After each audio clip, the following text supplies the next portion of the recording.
Entonces, en lo que respecta a la placa de toras, para poder hacer una adecuada lectura, primero tengo que saber en qué incidencia está realizada la radiografía de toras, si es posterior anterior o antero-posterior. Una forma fácil de saber la incidencia es obviamente teniendo ciertos parámetros. En la incidencia posterior anterior, las clavículas están ubicadas de manera oblicua. En cambio, en la antero-posterior están colocadas de forma horizontal. Cuando es una incidencia posterior anterior, generalmente no vamos a visualizar lo que son las sombras escapulares dentro de lo que es el parénquima pulmonar o dentro de lo que es el tórax.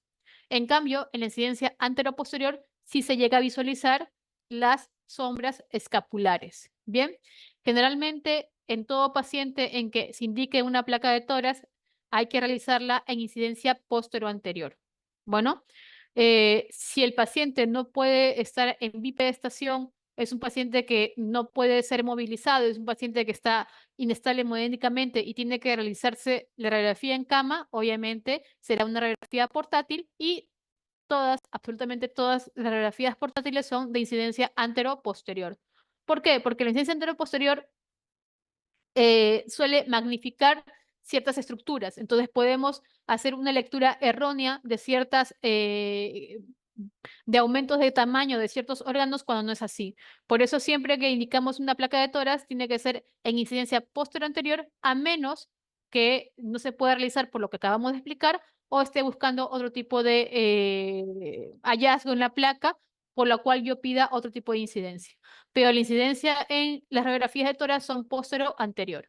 Y obviamente si sospecho de algún tipo de compromiso que comprometa algún emisoras de forma particular, voy a la incidencia lateral, sea derecha o izquierda. Bien, dentro de lo que es otro de los aspectos importantes es ver la posición, el grado de inspiración y lo que es la técnica radiológica. Con respecto a la posición, vamos a ver, esto es lo que comentamos en primer lugar, incidencia posterior anterior, clavículas oblicuas y obviamente las sombras escapulares están fuera de los campos pulmonares.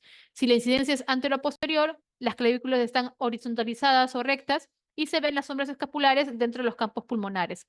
Y nuevamente vuelvo a repetir que en la incidencia anteroposterior podemos ver magnificadas ciertas estructuras como viene a ser la silueta cardíaca.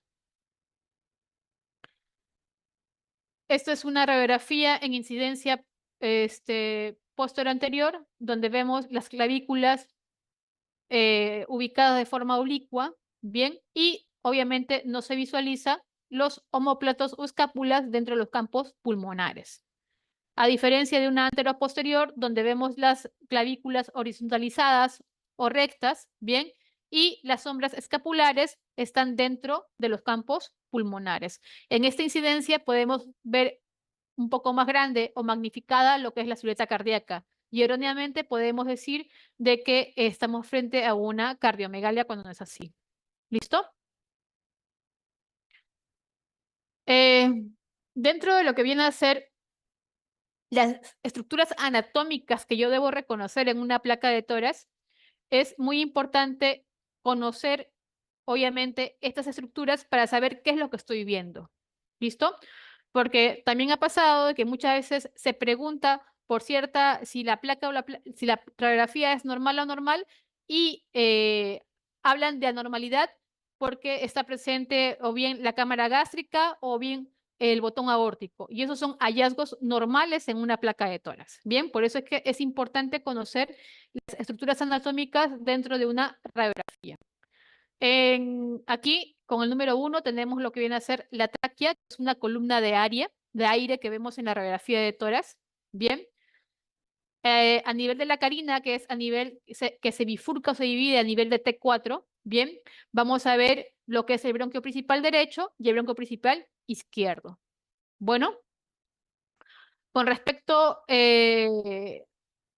a los hilios que corresponden a esta zona, el hilio pulmonar derecho y el hilio pulmonar izquierdo, donde vamos a ver principalmente, vamos a visualizar estructuras vasculares. Bien, en lo que respecta al número 8 es lo que corresponde al callado aórtico, que suele ser más prominente o calcificado en pacientes mayores y vemos un botón aórtico un poco más visible, un poco más prominente, ¿no? Y muchas veces calcificado en pacientes mayores.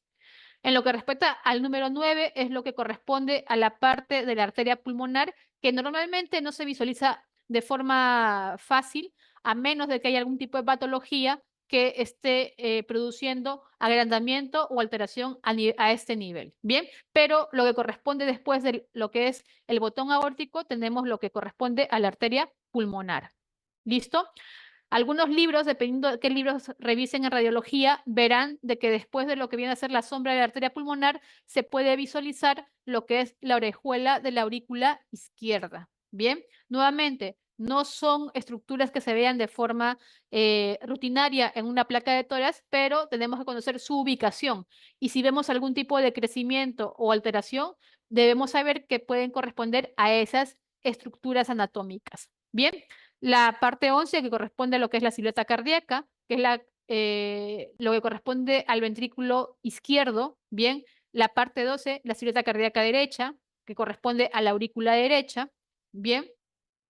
En la parte 15 y 14, lo que son los hemidiafragmas, perdón, en la parte 15 los hemidiafragmas, la 14 que corresponde a los senos costodiafragmáticos, tanto derecho como izquierdo, bien. Obviamente dentro de lo que son las estructuras óseas tenemos la parte de las clavículas y las escápulas, ¿listo? Entonces son estructuras que debo conocer al momento de poder identificarlas en una placa de tórax. Bien, al igual que en la incidencia posterior anterior, en la incidencia lateral se repite lo mismo. ¿Listo? Aquí en la parte 3 tenemos lo que corresponde al callado aórtico, ¿no? En la parte 1, lo que es la tráquea, que es una columna de aire que se ve en las radiografías de tórax. Bien, en la parte 4 es lo que corresponde al bronquio del lóbulo superior derecho, ¿no? Y el 5 al bronquio del lóbulo superior izquierdo. Bien. La parte 6 corresponde a lo que es la arteria pulmonar. Listo, ¿no? Y obviamente en la parte 10 y 11 están los senos costodiafragmáticos posteriores. La parte 2 y 13 son los que corresponden a los hemidiafragmas. Bien, nuevamente un poco más de lo mismo. Entonces, otro de los parámetros que tengo que ver para hacer una lectura adecuada de la radiografía, aparte de conocer la incidencia, es ver el grado de inspiración. Cuando yo hago una radiografía en un paciente, le pido al paciente que inspire profundamente. ¿Bien? Entonces, para saber si un paciente hace una adecuada inspiración, tengo que contabilizar arcos costales anteriores o posteriores. ¿Cuál de ellos ustedes contabilicen? Da igual, el que les sea más cómodo, pero tienen que contabilizar. Si voy a contar arcos costales anteriores, tengo que contar de 6 a 7. Si son posteriores, de 8 a 9. Algunos libros dicen hasta 10, pero en general de 8 a 9. Bien, con respecto a lo que es la posición, tengo que ver si mi radiografía está centrada o no centrada. Para hablar de que está centrada, bien, obviamente tengo que tener un reparo anatómico. Veo lo que son las apófisis posteriores de lo que corresponde a la columna y estas deben ser equidistantes al borde interno de las clavículas. Entonces, si son equidistantes, estoy hablando de una radiografía centrada. Si no están equidistantes, ya mi radiografía está rotada, como pueden ver en la figura. Y cuando tengo una radiografía rotada, nuevamente voy a magnificar o se van a ver estructuras mucho más grandes, ¿no? Puedo ver infiltrados que no existen, ¿bien? O alteraciones que realmente no están presentes en la placa de tórax. ¿Listo? Por eso tengo que tener en cuenta que mi radiografía tiene que estar adecuadamente inspirada y adecuadamente centrada al momento de realizar la lectura. Otra de las cosas que tengo que valorar es la exposición de rayos de mi radiografía, ver si mi radiografía está sobreexpuesta o infraexpuesta, lo que llamamos radiografía penetrada o blanda, ¿bien? Que es poco penetrada. Entonces, una forma práctica de ver es si mi radiografía está bien realizada o con adecuada penetración, es cuando la radiografía me permite visualizar la columna hasta cierta parte, ¿bien?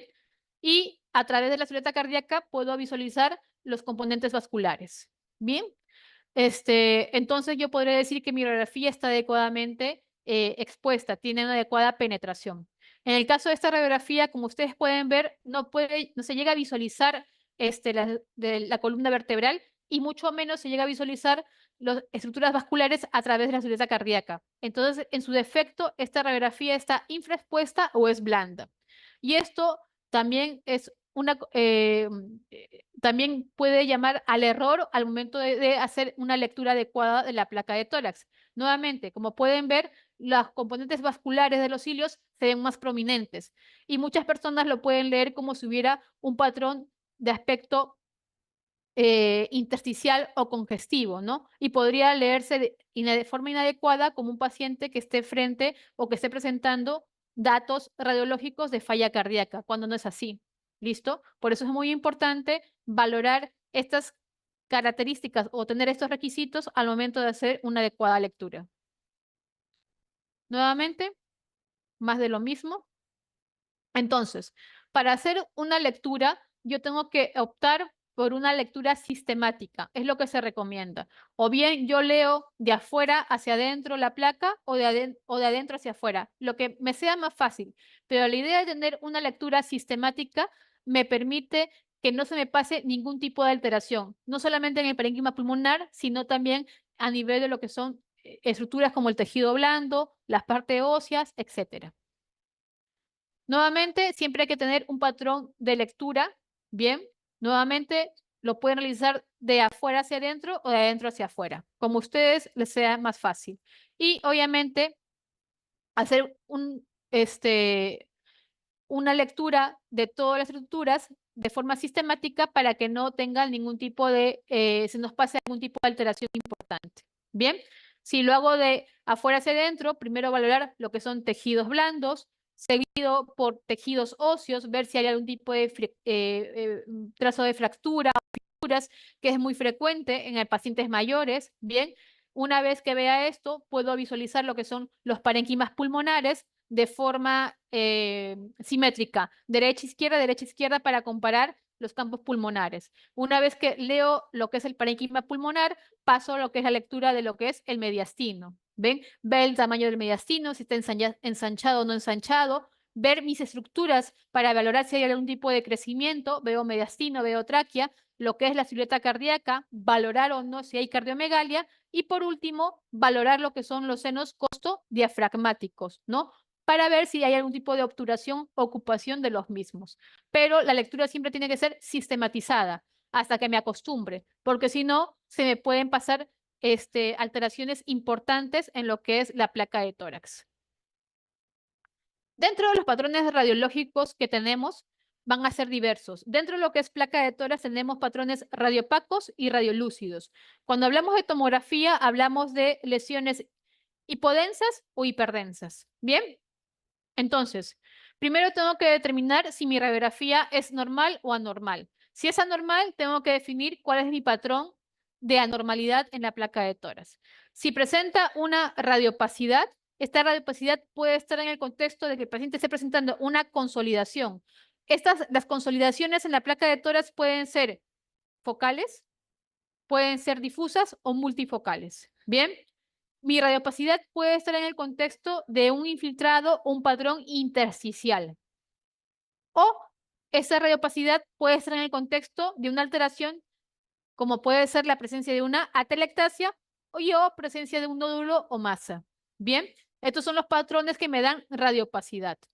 En cambio, si yo veo una alteración que es radiotransparente o radiolúcida, bien, tengo que ver si esta alteración tiene pared o no tiene pared. Estos son patrones radiológicos que comprometen el parénquima pulmonar. No estoy hablando de lo que es la cavidad pleural. Este es el parénquima pulmonar. Bien, si mi patrón de radiotransparencia tiene pared, probablemente estoy frente a una lesión quística, una lesión cavitaria, neumatocele. Y si no tiene pared, probablemente esté frente a hallazgos ya compatibles con otras alteraciones, como puede ser la presencia de enfisema. Estructuras o cambios que son mucho más evidentes en la tomografía de tórax. Entonces, cuando hablo del patrón de consolidación, es un patrón en el cual es una radiopacidad de aspecto heterogéneo. Es una radiopacidad, por lo general, muy mal definida. Bien, es una radiopacidad que puede tener algún tipo de definición si es que está en contacto con alguna estructura anatómica como es la cisura. ¿Listo? Pero en general es una radiopacidad heterogénea, es una radiopacidad que tiene bordes muy mal definidos y que en ocasiones, como es el caso de las neumonías, puedo ver la presencia de broncograma aéreo. Bien, y este patrón de consolidación es como resultado o se debe a que el espacio alveolar está ocupado, ya sea por líquido, sea por pus, sangre, detritus, componentes celulares, etcétera. ¿Listo? Entonces, nuevamente, puede ser de localización lobar o sea, o focalizada, bien, como es este caso. Vemos aquí una radiopacidad de aspecto heterogéneo, muy mal definido, bien, pero que está en contacto con lo que es la cisura menor. Por eso es que aquí sí puedo definir un poco el borde inferior de este consolidado. Bien, en ese aspecto solamente tengo que este patrón puede dar algún tipo de definición, pero generalmente es una radiopacidad de tipo heterogéneo, ¿bien? Y que se puede visualizar broncograma aéreo, ¿bien? Que es mucho más evidente en esta tomografía. Bueno, esto es típico o puede ser en el contexto de neumonías, independientemente de cuál sea la causa, ¿bien? También puede ser en el contexto de neoplasias, ¿bien? O en el contexto de procesos de hemorragia a nivel de parénquima pulmonar secundarios a traumatismo, contusión, infarto pulmonar, etcétera, ¿no? Pero estos son las posibles causas de patrón consolidativo en una placa de tórax. ¿Listo?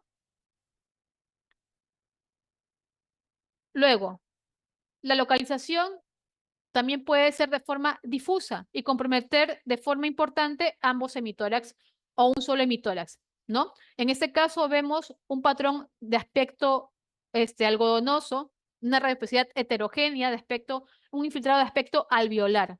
Bien, como pueden visualizar, que compromete difusamente ambos hemitórax de distribución iliofugal. En este caso estamos frente a un paciente con un edema agudo pulmonar. Es evidente lo que es la cardiomegalia en este caso, y obviamente esto puede ser compatible en el contexto de una falla cardíaca crónica descompensada en un paciente con edema agudo pulmonar. Entonces, para valorar si estos cambios son de causa cardiogénica o no cardiogénica, tengo que valorar la silueta cardíaca y obviamente el cuadro clínico del paciente. Si veo este patrón y veo cardiomegalia, cuidado, y mi paciente cuenta una historia clínica sugestiva de falla cardíaca, probablemente esté frente a eso, una falla cardíaca. Bien. Entonces, dentro de las causas, el edema pulmonar, falla cardíaca. El día de ayer hemos revisado la parte de lo que es el síndrome de distrés respiratorio agudo, que también pueden dar estos patrones, ¿bien? En el caso de que haya sobrecarga de volumen, en pacientes con falla renal crónica descompensada, las neumonías severas pueden dar ese tipo de patrón. Cuando veo ese tipo de alteraciones en un paciente con neumonía, sea una neumonía típica o atípica, bacteriana o viral, ¿no? Si veo un compromiso multilobar, obviamente estoy frente ya a una neumonía de cierta severidad, una neumonía severa, ¿no? A diferencia de esta. ¿Listo? Luego, también se puede escribir en ciertas vasculitis, ¿no? En ciertas vasculitis tipo LES, tipo polangitis de pequeño vaso, antes llamada Wegener, ¿no? Se puede dar una complicación muy conocida llamada hemorragia alveolar. ¿Bien? O la distribución de estos consolidados puede ser multifocal. ¿Qué cosa quiere decir? Que puede afectar múltiples lóbulos sin llegar a ser de distribución difusa, ¿no? Como es el caso. Tenemos aquí infiltrados tanto en el lóbulo superior derecho, en el lóbulo inferior derecho, aquí también en la parte del lóbulo superior izquierdo, como también en la región basal, ¿no? Tenemos lesiones consolidativas multifocales, ¿no? Nuevamente la cabeza, esto puede ser en el contexto de neumonías, ¿qué tipo de neumonías me pueden dar ese tipo de patrón? Las neumonías, por ejemplo, necrotizantes o las neumonías, perdón, en el contexto de que tengan como agente etiológico la infección por estafilococo aureus, ¿no? También puede ser en el contexto de infección por pseudomonas, tuberculosis, infección por Pneumocystis jirovecii, etcétera, ¿no? Este patrón también puede visualizarse en pacientes que presentan embolización séptica, ¿no? En pacientes que han tenido, por ejemplo, cuadros de endocarditis infecciosa, y una de las complicaciones que se puede presentar es la presencia de émbolos sépticos. También en el caso de tener causas neoplásicas, en el caso de adenocarcinomas, tratarse esto de metástasis, entre otras cosas, ¿no? Entonces, este tipo de alteraciones se puede ver en muchas patologías, por eso es muy importante determinar el cuadro clínico, mi sospecha y obviamente mi prueba de imagen. Dentro de lo que es atelectasia, a diferencia de lo que es la consolidación, también es una radiopacidad, pero en el caso de la atelectasia es una radiopacidad de aspecto homogéneo, generalmente bien definida, ¿bien? Como podemos ver en la primera imagen, ¿no? Bien definida, ¿bien? Cuando tenemos una atelectasia, generalmente esta atelectasia va a producir retracción de las estructuras adyacentes a la lesión, ¿bien? Va a jalar dichas estructuras hacia la lesión. Y dependiendo del tamaño o el volumen de la atelectasia, vamos a tener de que puede dar la impresión de que el hemitórax comprometido es mucho más pequeño que el otro, pero por el fenómeno de retracción que produce esta lesión. ¿Listo? Dentro de lo que son, ¿por qué motivo se puede producir una atelectasia? Pueden ser por causas obstructivas, ¿no? A nivel de lo que es la luz bronquial, sea en bronquios principales o en bronquios de más pequeño calibre, que puede ser por la presencia de cuerpo extraño, tapones de moco, sangre, mismos tumores broncogénicos que comprometen lo que es la luz endobronquial, o por compresión pulmonar. Quiere decir, hay un componente a nivel de lo que es la cavidad pleural que comprime el parénquima y esto produce la presencia de colapso y atelectasias, ¿no? Como es en el caso de derrames pleurales masivos, ¿no? O neumotórax. A diferencia de la consolidación, ¿no? Nuevamente, aparte de lo que hemos mencionado, que es una radiopacidad homogénea, con bordes definidos y con retracción de las estructuras, en la atelectasia no vamos a visualizar lo que es el broncograma aéreo, que sí se ve en lo que es la consolidación. Aparte, las consolidaciones no producen retracción de las estructuras adyacentes, ni tampoco, y como ya hemos mencionado, son radiopacidades generalmente mal definidas, de bordes mal definidos, a diferencia de lo que es la telectasia. Dentro de los patrones intersticiales vamos a tener subpatrones dentro de este grupo de alteraciones radiológicas. Tenemos lo que es el patrón reticular, que puede ser de aspecto lineal, irregular o de panalización. El patrón de baja atenuación, que se dan en los casos de pacientes con quistes, si tiene pared a su alrededor, y si no hay pared, estamos frente a un patrón de tipo enfisematoso. Bien, el patrón nodular, que puede ser de distribución perilinfática, centrolobulillar o de distribución aleatoria, y el patrón empidrio deslustrado, ¿no? Todos esos patrones que estoy describiendo se describen específicamente en la tomografía. En una radiografía es bastante complicado. Si se ven, ¿no? Obviamente es porque hay estadios avanzados de alguna enfermedad que producen ese tipo de alteraciones. Y aparte, si yo voy a hacer el diagnóstico de algún tipo de alteración intersticial a nivel del parénquima pulmonar, mi examen de elección es el uso de tomografía. Bien, con una placa yo no puedo hacer el diagnóstico de una fibrosis. Bueno, yo tengo que tener una tomografía. Yo en la placa puedo suponer, puedo pensar, puedo decir es probable, pero para determinar mi tipo de patrón tengo que tomar una tomografía. Entonces, vamos a comenzar con lo que es primero conocer la parte anatómica, lo que voy a ver en la tomografía de tórax. Generalmente la estructura esencial, ¿no? Es visualizar lo que es el lobulillo pulmonar secundario. Bien, este lobulillo es de forma poliédrica. Si pueden visualizar aquí en lo que es el mouse, bien, vemos de forma poliédrica tomográficamente lo que corresponde al lobulillo pulmonar secundario. Entonces, la parte central de este lobulillo, que está magnificado aquí, los componentes anatómicos que voy a tener es el bronquio y lo que es la arteria. La arteria acompañada con el bronquio, que va a estar ubicada en la zona centrolobulillar, en otras palabras, en el centro de mi lobulillo. Bien, luego en la zona periférica voy a tener lo que viene a ser tejido conectivo, ¿no? La presencia de los septos interlobulillares. Bien, y entre cada septo interlobular que corresponde a la presencia de acinos, voy a tener componentes vasculares, que son las venas y los ganglios linfáticos. Bien, entonces, la separación entre cada lobulillo secundario, que tiene esta forma poliédrica, estos son septos intralobulillares, perdón, son septos interlobulillares. Y si estos septos se ven en el interior del lobulillo, son septos interlobulillares, ¿no? Entonces, para esto hay que conocer bien lo que es la anatomía, ¿no? De mi lobulillo pulmonar secundario, que es lo que yo voy a valorar en una tomografía. Bien, en la parte central, lo que es arteria y bronquio, ¿no? Y en la parte periférica, estructuras como son los ganglios linfáticos o los vasos venosos. Bien, venas. Dentro de lo que son los patrones intersticiales, hemos hablado del patrón reticular, ¿no?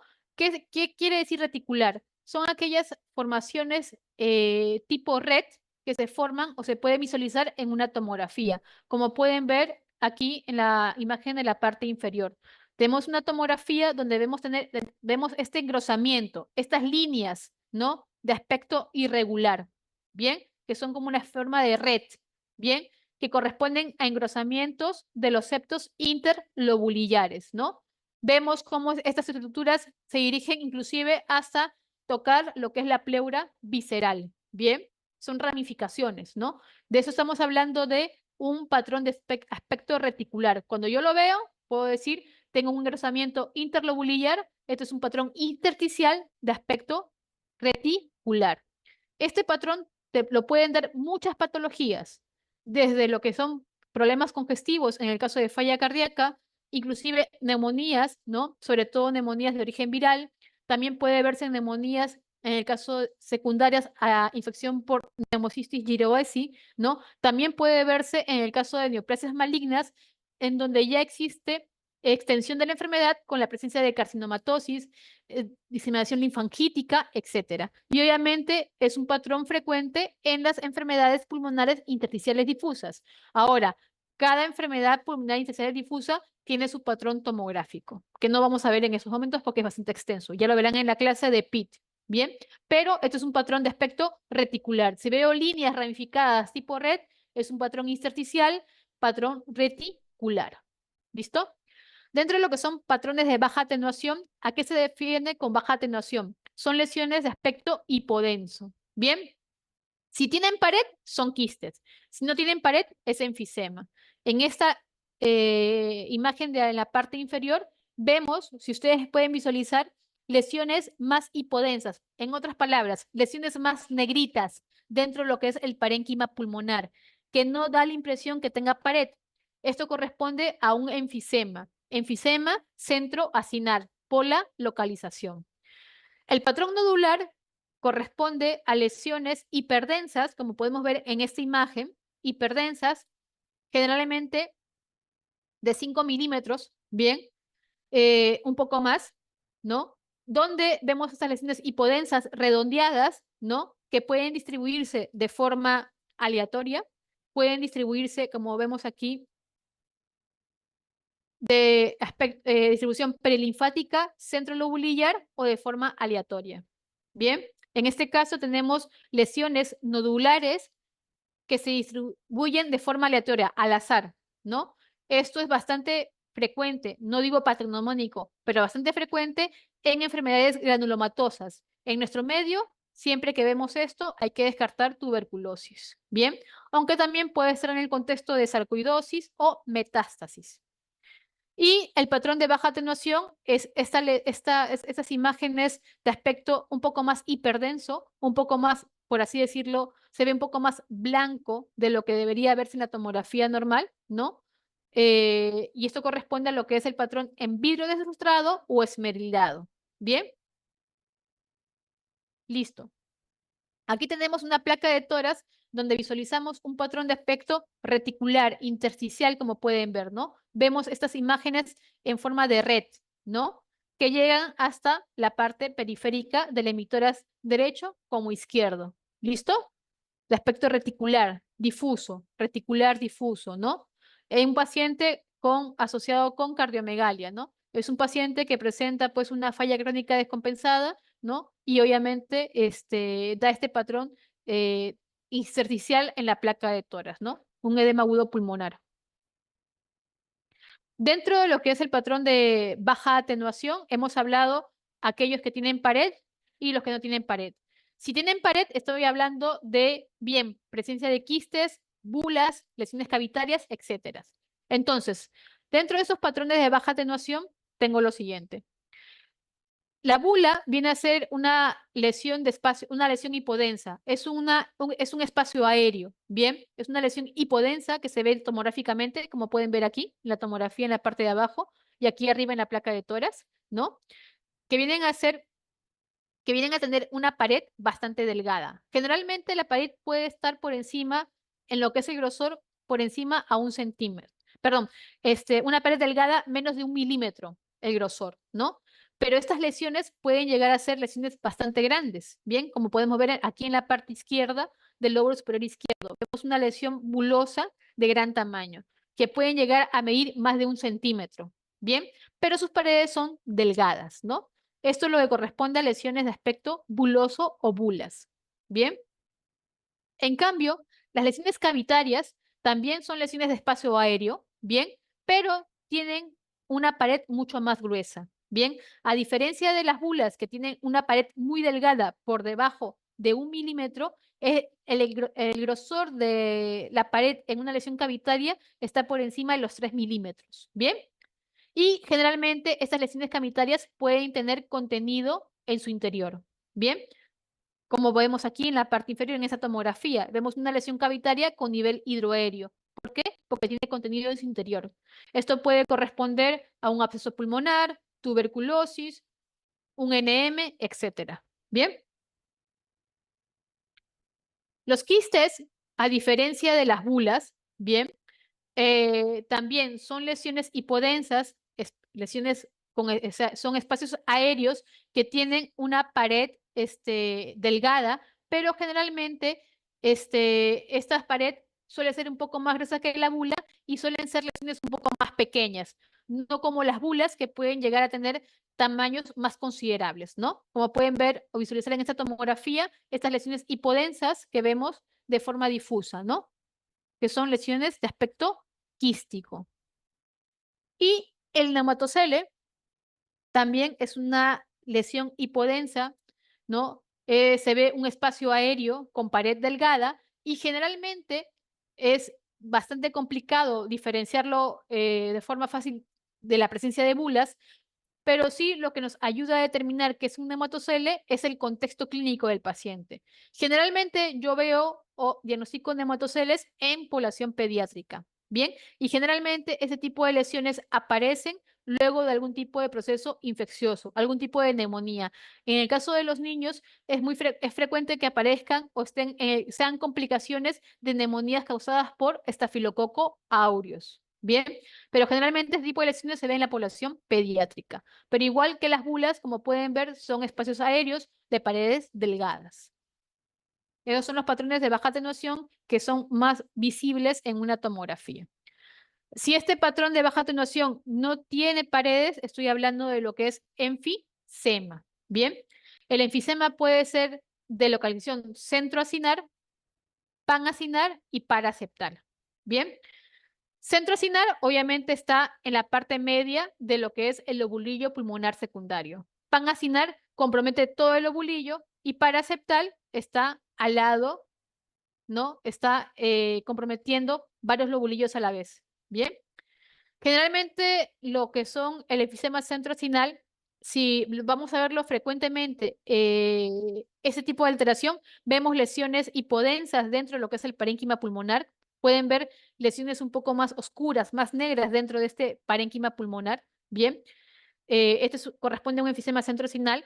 Si el predominio de la presencia de este enfisema es a nivel de lóbulos superiores, es muy frecuente en pacientes con antecedentes de tabaquismo, en pacientes con EPOC. ¿Listo?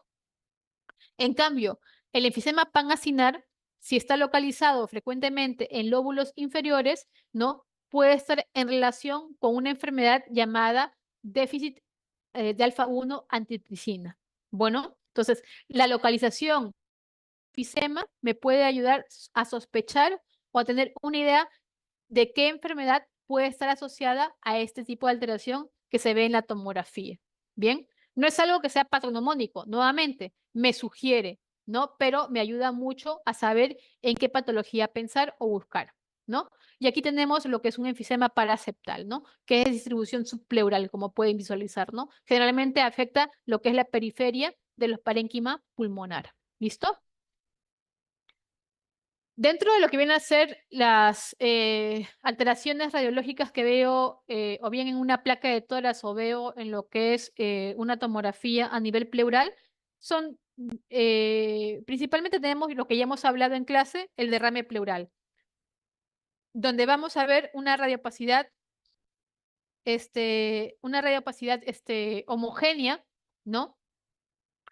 Que compromete lo que es la cavidad en sí, que va, dependiendo del tamaño del derrame, me puede producir desplazamiento o no de lo que es el mediastino.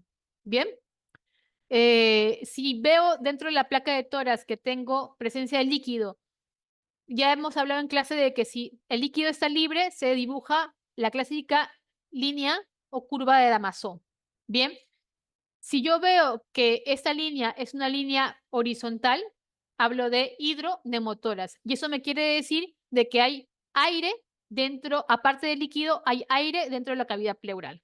Bien, entonces ese es el hallazgo típico en lo que es un derrame pleural. En cambio, el neumotórax, que también hemos visto en clase, es la presencia de aire en la cavidad pleural. Aquí ya no voy a ver una radiopacidad, aquí voy a ver una radiolucidez. Bien, y dependiendo del tamaño del neumotórax, también puede producir desplazamiento del mediastino hacia el lado contralateral. Y ya hemos visto en clase que con respecto al neumotórax puede clasificarse según la Sociedad Española en un neumotórax parcial, completo o total.